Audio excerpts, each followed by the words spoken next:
Welcome to the HCI family of podcasts. We're your source for personal, professional, and organizational growth and development. We share our own original research, explore industry trends, and interview executives and thought leaders from across the globe. Join us for practitioner-oriented content around all things leadership, HR, talent management, organizational development, and change management. Maximize your personal and organizational potential with the HCI family of podcasts.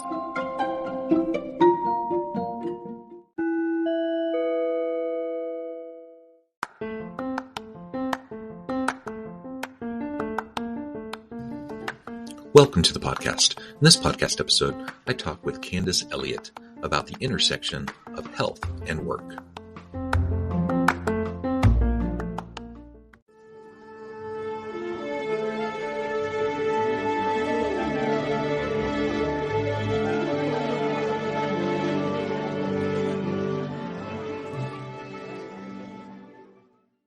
Candice Elliott, welcome to the conversation today. Thank you so much for having me, John. It is a pleasure to be with you. You're joining us from Santa Cruz. I'm south of Salt Lake City in Utah. And today we're going to be talking about the intersection of health and work. We talk about a lot of topics and issues on this podcast, and we often hit on issues of health and safety and holistic wellness. I think this will be a really interesting conversation because we're really going to try to mesh together this issue of broader societal health of our workers and really what this means for the workplace and how we can both treat our people with dignity and compassion while also helping, everyone stay healthy so that we can have productive workplaces, ones that produce great things so that we all thrive. As we get started, I wanted to share Candice's bio with everybody. Candice Elliott is a fractional CHRO and HR mentor for business and nonprofit leaders. She focuses on the intersection of public health, organizational, and community development, helping leaders foster cultures of healing where they and their teams can thrive. She has a master's in HR from Penn State, a senior professional in human resources certification, and has been practicing HR in the U.S. and internationally for more than 10 years. She is also a mom of 2 little boys under 3 years old. Wonderful. Again, a pleasure to have you. Anything else you would like to highlight by way of your background or personal context before we dive on in? Yeah, I started down this path of understanding the intersection of health and work because I had a very intense experience of burnout that happened. And it was a combination of personal choices and things that were happening at work. And it culminated in me deciding to open my business, Fortress and Flourish, to help organizations have a better way to serve their employees while also being productive. And so just to add that there's a personal story behind that too. Thank you. Yeah. And I think we probably all can, at least to some extent, relate to experiencing burnout, in some cases more intensely than others. There's such a wide variety of types of issues that people deal with when we open up this topic of health and health at work. And burnout, of course, is one of those interesting, really important factors. So I appreciate that. I felt that too, at least to some extent. And it's a hard place to be, and it's a hard place to sometimes recover from, knowing you want to be there, you want to put your full effort in. It's something you used to be passionate about. You used to get excited to get up and go to work, and it's just not there anymore. It's a hard thing to turn around, or at least it really can be. And hopefully we can share some thoughts and ideas on how both workers and leaders within organizations can deal with these sorts of issues. All right, let's start with just kind of a general broad overview around the intersection of health and work. You explained why you're interested in it. Maybe paint a picture of the kind of the current landscape of the intersection of health and work. Yeah. So currently in the United States, about 6 out of every 10 people have some kind of chronic health issue. It's called the American Health Disadvantage. Actually, it was written about in a Surgeon General's report in 2021. So that's a physical health challenge that more than 50% of our population is dealing with. 4 out of 10 of us have more than one chronic health condition. And then there's another report that was done by the US Chamber of Commerce in conjunction with Hiring Our Heroes. And they looked into mental health and found that 80% of the workforce will have some kind of mental health crisis during their work life. And so that paired with us spending most of our waking hours working just kind of felt to me like, I really need to dig into this and learn more about how we can structure the workplace and what we can do in the workplace to help to address these societal issues that are happening right now. Yeah, and that's an important thing to note. Like these are broader societal patterns. Now, the workplace contributes to this, right? And like you said, we spend most of our waking hours at work, or at least the majority of us do. And so these are really important issues, but let's also remember that there are broader societal macro levers kind of at play here that are contributing to this. And we talk about a lot of different types of disadvantages. I like the healthcare, the chronic condition disadvantage in the US, because that's an important factor to consider. We often think about ourselves, in the US, we tend to get a little bit haughty about like how aggressive and forward we are and how we're the most productive and we're the most innovative. And, people like to talk about that in terms of the US economy and US business, but we have we have lots of issues. Like let's not sugarcoat it. And this health issue and the health disadvantage is a significant one. And if we want to be able to move forward into a productive future, we're going to have to figure out how to deal with this. And again, recognizing that it's not all on business, it's not all on organizational leaders. There are much broader factors contributing to this, but there is a lot we can do to design good work and healthy work, and to help our people to feel needed, wanted, valued, and supported in the work that they do. One of the issues I know it's especially got a lot of attention during the pandemic was really, mental health generally, stress, anxiety, but also loneliness. So many people were socially isolated and didn't have a chance to interact with people, were working remotely. I felt it. I felt a lot of stress and anxiety in part because I had, my wife and I both work and we had 6 children all homeschooling and trying to like navigate all that. That was really hard. But what we didn't feel to the extent that I think a lot of people felt was that loneliness because we had each other, we had our children, we were kind of our own little bubble, but we still had our people, right? But there were so many people that were kind of stuck in isolation. They didn't have that. They didn't have those typical outlets for human connection. And that causes all sorts of challenges and problems. And we see that has continued even, we're past the pandemic and into the endemic stage. We're really still seeing the challenges of a lot of people who feel that intense loneliness. They don't feel the connection. Tell us a little bit more about that, how that relates to the U.S. health disadvantage, and how employers could start to address that. Yeah.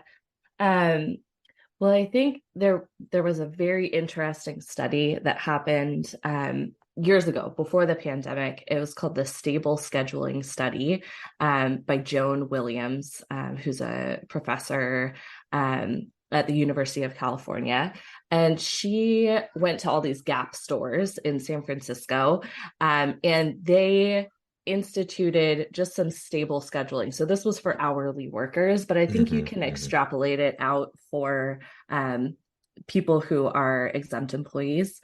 And it is giving people control over their schedules and the ability to say when they are available to work and when they're not available to work.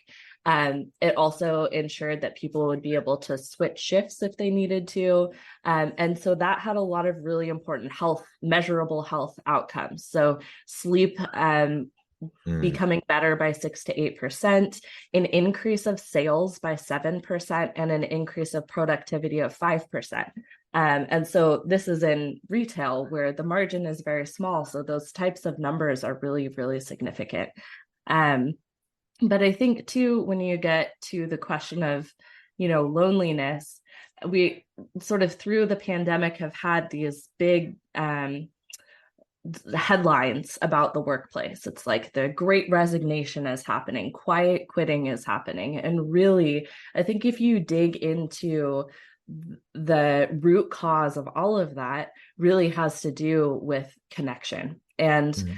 and how work can be very transactional. And if a person is in a transactional work relationship, there's no incentive for them to stay, really. If it's simply just about how much a person can produce and that's all it's about, then there's no reason for a person to stay at one company versus another. But if you have created an organization and a culture where people can actually have true and meaningful connections with one another, then people do tend to stick around and they tend to be more involved in the work and more interested in their work and have the ability to go further in their careers. As I'm thinking about this, I'm a university professor first and foremost. I'm a department chair, so I have, I don't know, depending on the semester, 18 or so full-time faculty that report to me, and another 20 to 25 part-time faculty that report to me, plus some student employees and some staff. We work at a place with a lot of purpose. I think most people who are in higher education, especially today, given the challenges and the kind of the tough terrain in the landscape, societal landscape, and how higher ed is considered in a lot of parts of our society. People are there because they want to make an impact on students. They want to prepare the future workforce. There's a lot of really great meaning and purpose and intention behind it. And I've noticed with my people, even with that purpose piece, and even with the connection to students piece, I have some people that predominantly either want to, or for whatever reason, are primarily teaching more online stuff. They're not as present physically, versus those who are more present. And there is a difference in that sense of connection. I think the purpose piece is probably still there for them, but that sense of connection I believe, for many people, is really diminished. And so I'm all for the accessibility of remote and hybrid work. How that levels the playing field. It really is a great thing in a lot of ways from a diversity, equity, inclusion standpoint. It's a great thing that provides access and opportunity for people who otherwise may not, have as much opportunity. That's all wonderful. I do worry, though. I worry about, especially for younger career professionals, I worry about if they're getting the mentoring they need, if they're building the relationships that they need, and if they're feeling that sense of connection, that's going to serve them not just now, but in the future. And with any hope, higher ed is a little bit different, but with any hope, we hire people and they stick around for a really long time. Like, our intention is to hire people who will then spend their career, or most of their career, with us. And so building those relationships, building that connection is so, so, so important. And again, my context is a little bit different in the higher ed setting than it is in a lot of other corporate spaces, but I see it. And if I see it where I'm at, it's got to be very prevalent in other places. Yeah, I think it's challenging to create that cultural ecosystem with a remote workforce. I think that there are a lot of tools that are available Mm-hmm. to help with that. But then, making sure that everyone's able to engage with those tools and with each other in a meaningful way is important as well. I'm a part of a few different online communities that are hosted in different kind of group Mm-hmm. settings like Slack or Circle or these different places. And I think there is a way of Yeah. having the building those kinds of relationships, but it has to be made a priority, and there has to be a way for it to happen. Yeah, it has to be intentional. It's not just Mhm. going to magically happen. Not that it magically happened before when everyone was together in person, but at least there was more of a chance of it happening kind of organically. So again, loneliness is a challenge. I mean, that can lead to all sorts of other health um, outcomes, and it really can impact other business outcomes, and certainly can lead to higher turnover and lower levels of productivity and collaboration and all of those sorts of things. So we want healthy workers. We want people who are mentally healthy. We want people who feel connected, who feel like they are energized and excited to show up to work with great people, people they care about, people that they are, feel excited to work with. All that, I guess, is the ideal that we're shooting for. And we recognize that that's not always the reality. And so, we want to try to put things in place to help build that capacity within our teams to the extent possible. There still continues to be a stigma around mental illness. I am happy to say, from my own experience, at least in interacting with organizations, I feel like that stigma has been lessened significantly over the last 10, 15 plus years. So that's great. That's a win. But the stigma still persists. It's still there. And it's a challenge. So a lot of people, especially in more cutthroat types of work environments, they don't feel like they can be transparent about those sorts of issues. They feel like they have to hide it. They have to pretend. They have to smile it away, and that can really be a problem, because anytime someone is kind of living a lie or trying to put on a facade, it just takes up so much of your already depleted energy to be able to do that, which can lead to all sorts of other challenges. What do you think we can do as leaders to better support people through those difficult emotional situations that show up for them, whether it's at home, community, but either way, that they still bring it with them to work, or maybe it's happening at work. It's showing up at work with those things, and we can't separate people out from the different aspects of their life. How can we better support people who are dealing with those sorts of things and not re-stigmatize them or shame them, or in any way, create a hostile environment where people don't feel psychologically safe or able to share and seek support? Yeah, I think it even goes a step further in that some people don't even recognize that they might be dealing with a mental health challenge because of how much stigma there is against it still.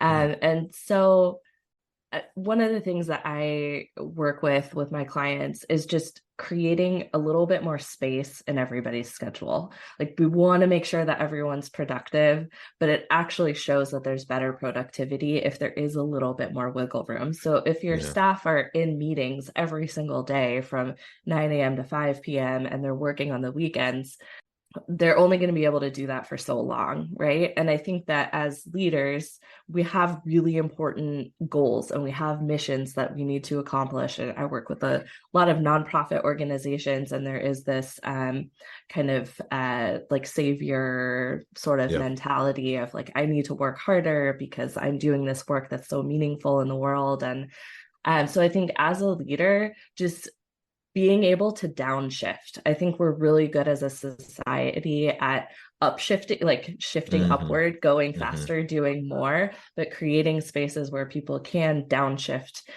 where they can settle a little bit, and creating space where people can come to you with difficult things that are going on and know and be able to trust you that you're going to support them, and that you're not going to create a bigger problem out of whatever it is, that they're not going to. I think a lot of people don't come forward with issues because they're afraid they're going to lose their jobs if they talk about it. So just communicating that people are safe, and that they can or not even losing a job, but that they're just going to be seen as damaged, and therefore they're not going to get the new assignments, or they're not going to get the opportunity for a promotion or whatever, right? There's like so many ways that someone could subtly be disadvantaged at work because they come forward with something that they're dealing with.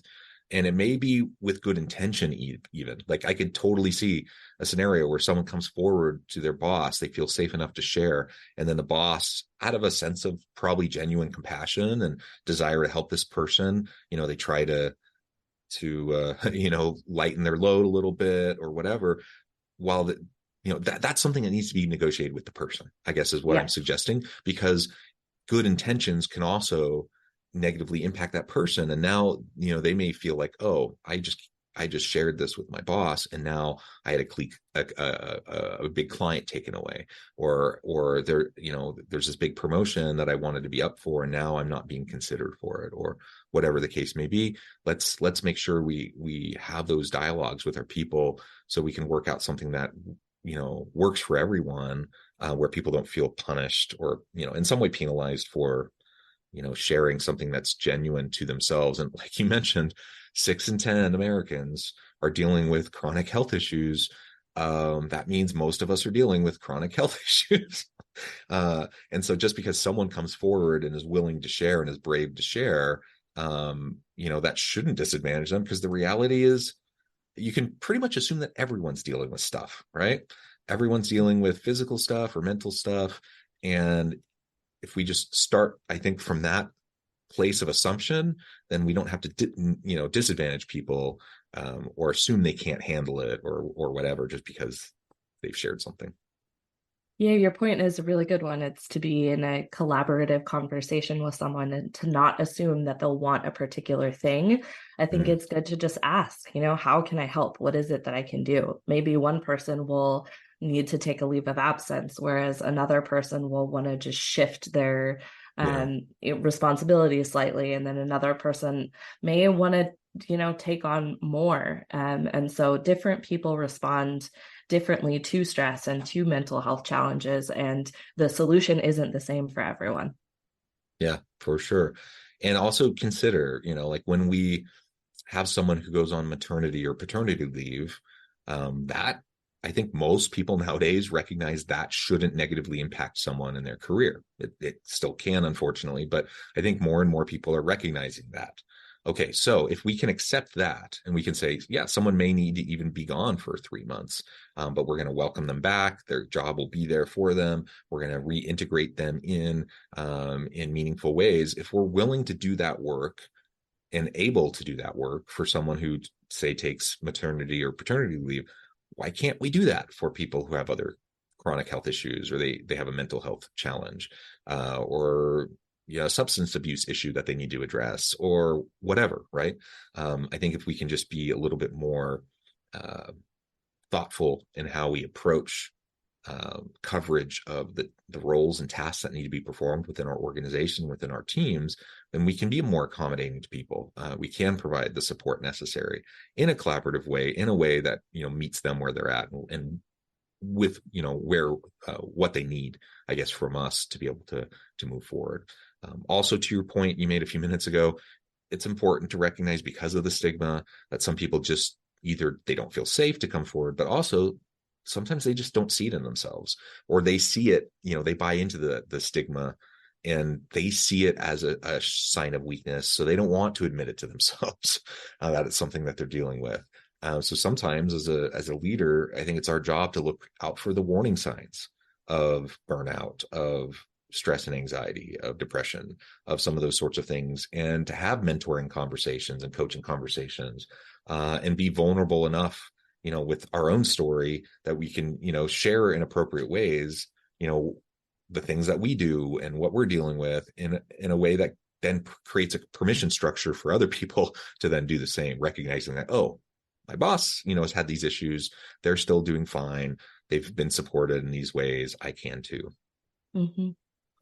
Yeah. And to go back to what you were saying about maternity and paternity leave, that it touches on something that is related to this, but we haven't really explicitly mentioned it yet, but compensation and the way that people are compensated. So Yeah. mothers in the US make 3/4 of what everybody else makes, and mothers of color make about half of what everyone else makes. And so there is a piece of this that is looking at what the compensation system is that you're dealing with and how that is potential unintentionally Yeah. disadvantaging certain populations. When I go in and do a compensation analysis, it's wild the amount of times that there are unintentional discriminatory pay systems that are happening. It has happened in almost every system that I've looked at, and so it's very prevalent. But we never think that it's happening in our place. We always think that we're doing everything right, especially with regard to compensation. Well, yeah, and part of that is coming back to this idea that, you know, is it intentional or not? Does our executive team wake up in the morning, thinking, ha ha ha, how am I going to disproportionately negatively impact certain subgroups of our workforce today? And I don't think Yeah, most, definitely not. I don't yeah, think I don't so. think most people would ever even that thought would never cross their mind, right? I think most people are well intentioned. They want to do right by other people. What you're describing is a systematic issue, right? And those are the harder ones to unpack and to recognize. And the number of times that I've talked to leaders where I've seen a systematic challenge around, discrimination or disadvantage or inequity of some sort, and I'll bring it up, and they'll, the first response is, well, I'm not sexist. Mm-hmm. And I'm like, okay, great. I'm not saying you're sexist, or I'm not saying you're a bigot or that you're a racist, but I'm saying let's look at the data. Let's look at the system that's creating these types of inequities. It's not attacking you as a leader. It's not attacking any. It's just like, let's be aware of what's happening, and then we can adjust the levers, right? We can change the policies, practice, and procedures in such a way that it's more equitable for everyone. And that's hard work. I mean, that's hard for people to accept because, most people, again, they have good intentions. They're not trying to hurt anybody, but they're going to have to at least accept institutionally some level of accountability for what's happening to be able to make a course correction. And that's a really hard thing for people. And I think it gets into this question of how much does a person deserve for the work that they're doing? Like, what is the worth of this person? And it's also tied into what is the worth of the work that they're doing for the organization. So how much value are they contributing? And if someone is gone for 3 months and then comes back for whatever reason, that just in itself means that they may have missed a raise that happened for the rest of the team, or Right. they weren't contributing for that amount of time, and so they get put down on a little bit of a lower level. But yeah, there are these bigger questions about worth and value and how we compensate people to look into. Yeah, for sure. Well, Candice, this has been a great conversation. I know at the time I need to let you go, but before we wrap things up for today, I just wanted to give you a chance to share with the audience how they can connect with you, find out more about your work, and then give us a final word on the topic for today. Yeah, so you can connect with me through my website, Instagram, or LinkedIn. And just finally, I wanted to say that if you feel like you are pushing yourself towards burnout or your team towards burnout, if you have no clue how to even begin to tackle this, you're not alone. There are a lot of people who are trying to work on this. And if there's any way that I can help, I would love to.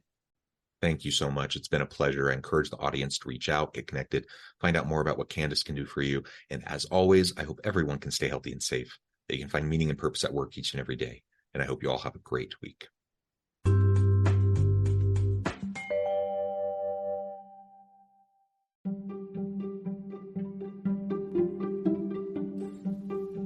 Thanks for joining us for this episode of the podcast. We hope you stay healthy and safe, and please join us again soon.